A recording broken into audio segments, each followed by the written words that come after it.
ભાવનગર મહાનગરપાલિકા દ્વારા બોરતળાવ મફતનગર વિસ્તારમાં મેગા ડિમોલેશનની કામગીરી હાથ ધરી હતી। મનપા દ્વારા પ્રથમ તબક્કાનું ડિમોલેશન કરી મોટાભાગના દબાણો દૂર કરાયા હતા, જ્યારે બાકી રહેલા 62 જેટલા દબાણો દૂર કરવાની કામગીરી આજરોજ હાથ ધરાઈ હતી।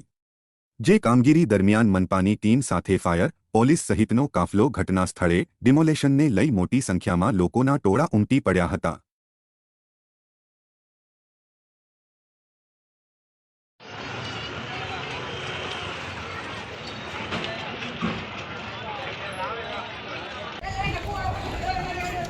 हाँ तो घड़ी कहीं आवू पड़े अपने अंदर जो जतु 11 है।